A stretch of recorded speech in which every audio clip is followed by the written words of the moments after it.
Olá, começa agora o Jornal Panorama. Veja os destaques desta edição. PEC que proíbe promoção pessoal de governantes é aprovada em primeiro turno. CPI do Pó Preto questiona secretário de Meio Ambiente sobre poluição atmosférica.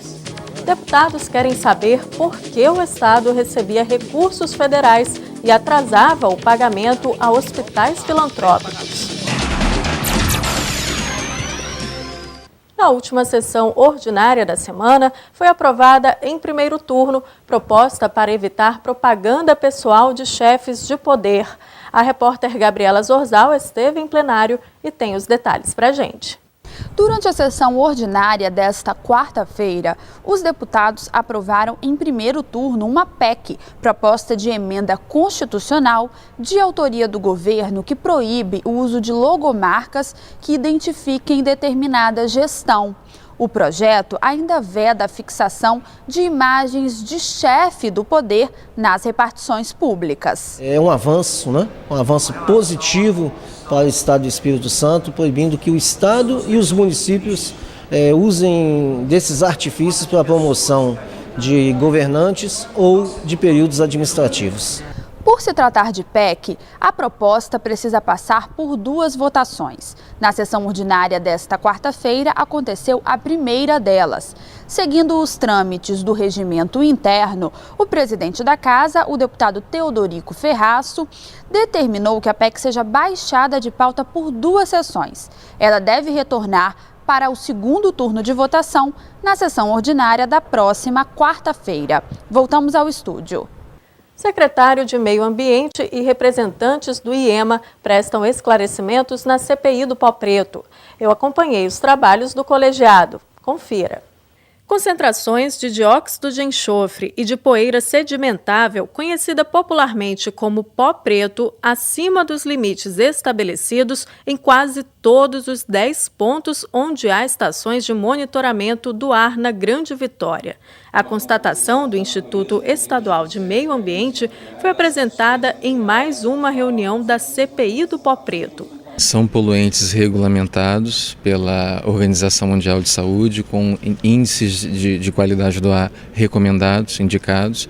Portanto, existem trabalhos científicos que mostram a sua correlação com a saúde humana, por isso eles precisam ser controlados e reduzidos a níveis mínimos possíveis.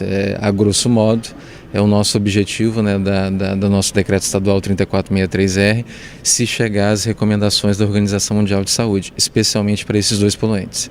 Os dados relacionados à qualidade do ar na Grande Vitória, apresentados pelo técnico do IEMA à CPI, também mostraram concentração de poeira sedimentável superior ao nível máximo, de 14 microgramas por metro quadrado, em bairros como Enseada do Suá, em Vitória, e Laranjeiras, na Serra. Apesar disso, o secretário de Meio Ambiente, que foi convocado a prestar esclarecimentos, informou que ainda não é possível estabelecer punições. Nós sabemos, por exemplo, que a ponta de Tubarão contribui para algumas regiões da Grande Vitória de forma decisiva, mas não existe a separação das duas indústrias, qual é a corresponsabilidade de cada uma. Esse estudo ainda não foi feito.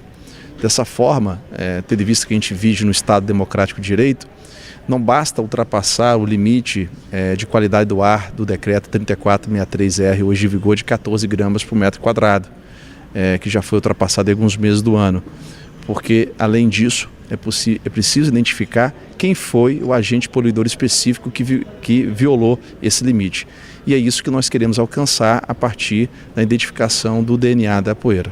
Os deputados questionaram a credibilidade do monitoramento, que em alguns pontos é feito por empresas terceirizadas pelo IEMA, mas que também prestam serviço para as empresas consideradas maiores poluidoras. Eles respondem por sua responsabilidade contratual e também pela responsabilidade profissional.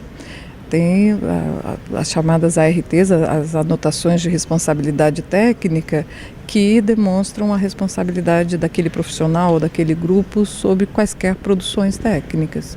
E é nisso que nós confiamos. O IEMA vem confirmando, todos os dados já coletados pela comissão, todas as visitas técnicas já realizadas, E isso vai embasar ainda mais o nosso relatório, né, que será o relatório final da CPI, para que todos os deputados possam formar uma opinião convergente. Convergente em que sentido? No sentido de estar minimizando essa poluição e gerando expectativas e metas para uma nova legislação aqui no Estado do Espírito Santo, que possa estar diminuindo essa taxa, né, de poluição de 14 gramas por metro quadrado a um nível aceitável à nossa população, e está também respaldando esses novos estudos médicos e científicos que serão realizados para que a gente possa atacar de vez essa poluição aqui da região da Grande Vitória.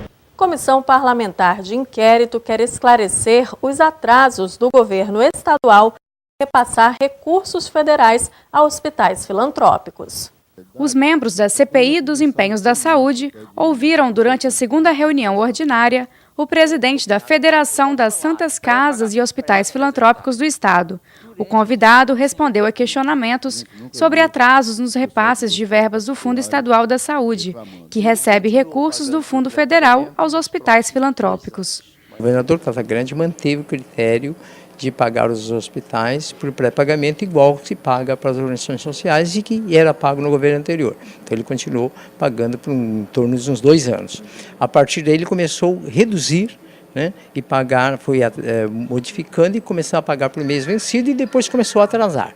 A situação se agravou mais em 2014, né, e ficou crítica basicamente depois de agosto, maio, julho, depois do segundo semestre, realmente a situação começou a ficar mais crítica, ou seja, os atrasos foram aumentando. Luiz Nivaldo também falou sobre investimentos feitos pelo governo estadual e novos serviços na área. O grande problema é que eu custei para a vida toda, tá? E a construção e a abertura do nosso serviço uma vez só. Então, o que nós colocamos foi o seguinte: houve investimentos, tá? Mas a previsão, ou por outros fatores que podiam ter fugido ao controle do gestor, né, que é a previsão do custeio. Ou seja, você tem que... Aí você fala, mas eu deixei de receber recurso federal, reduziu, caiu o Fundap, caiu... Ou seja, mas é o problema do gestor, não é meu. Ele me contratou para prestar um serviço, né? Há fontes que ele vai ter para custear esse serviço, né? Eu não posso contar com o trabalho dele. Eu preciso do meu recurso para cumprir a minha obrigação, porque eu não posso parar, né? Você tem porta aberta, presta um serviço essencial à comunidade, e os filantrópicos são uma coisa importante que a gente tem que passar para a comunidade. Nós exercemos uma atividade de relevância pública, nós não somos públicos, mas substituímos os hospitais públicos na sua ausência. O deputado Freitas avaliou a participação do representante dos hospitais filantrópicos nos trabalhos da CPI. Eu acho que não acrescentou nada, muito sem informação, a não ser que ele tenha trago nas planilhas alguma informação que acrescenta, porque eu acredito que fui o que mais arguí e toda a arguição ele não tinha uma resposta incisiva, uma resposta pertinente. Então, eu acredito que colaborou muito pouco, mas o pouco que ele colaborou vai ficando claro que a CPI é uma CPI muito mais política do que para apurar qualquer situação com relação aos empenhos. 6 de maio é dia de festa para a população de Santa Maria de Jetibá, na região serrana do estado. A data marca o aniversário de emancipação do município, que mantém até hoje fortes traços da cultura pomerana. O dia foi lembrado pelo Parlamento Capixaba. Santa Maria de Jetibá está completando 27 anos de emancipação, foi emancipado dia 6 de maio de 1988. Emancipando-se do município de Santa Leopoldina. Santa Maria de Jetibá é considerado o município mais pomerano do Brasil, é a maior colônia pomerana brasileira. E é um povo muito trabalhador, Santa Maria é um município muito próspero. Esse povo, na época, a Pomerânia era uma região muito pobre. E os que vieram para cá era justamente a parte da população mais pobre mesmo da Pomerânia, né? Então um povo muito sofrido, assim, que tem uma história muito sofrida. Então eles chegaram aqui no Brasil e assim se apegaram muito ao trabalho, né, para progredir, para sustentar a família é algo fundamental, né, ali de garantir o sustento da família. Se você visita o interior, como essas famílias são trabalhadoras, como elas são honestas, como elas são, né, elas não têm medo do trabalho. Então é um povo que merece muitas homenagens mesmo no dia de hoje. Fiquei impressionada como que os pomeranos, eles preservam a sua cultura, a tradição do casamento, a quebra de louças e tantas outras questões que são culturais e que o povo pomerano de Santa Maria de Jetibá preserva nas escolas, preserva mantendo a língua tradicional da Pomerânia, onde mulheres e homens se empenham no trabalho, fazendo com que 30% da produção de hortigranjeiros que é produzida na região e que vai para a Ceasa, 30% dela vem de Santa Maria de Jetibá, vem da cultura dos pomeranos e também a grata satisfação de sermos o segundo produtor de ovos no país.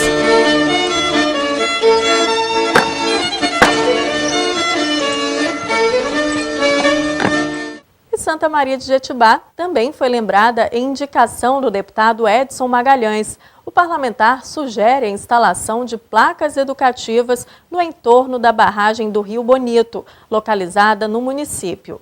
É importante que a gente faça toda a conservação, tá, do sistema da barragem com relação à flora, à fauna. Está tendo pesca predatória, com rede, essas coisas. Isso mais não condiz nos dias de hoje. Então o que nós queremos de fato é preservar o meio ambiente. E a melhor medida nesse momento são medidas educativas. Caso contrário, isso aí não surja efeito, nós vamos tomar outras medidas juntamente com o governo do estado para nós elucidarmos esse caso da pesca predatória na barragem de Rio Bonito. Deputado Amaro Neto quer a instituição de política estadual de atendimento às pessoas com autismo. A importância dessa política, ela inexiste no momento no Estado? Não existe no Estado. Existem outros estados da Federação. A gente tem muita ação isolada de alguns parlamentares, como audiências públicas e até auxílio à questão do autismo. O que eu pensei era uma política ainda mais abrangente, para que a gente pudesse fazer até o diagnóstico nos hospitais o quanto antes, para que o pai possa já fazer um tratamento digno com seu filho. O Jornal Panorama de hoje fica por aqui, mas amanhã estamos de volta. Obrigada pela companhia. Continue com a programação da TV Alice, Canal Cidadão.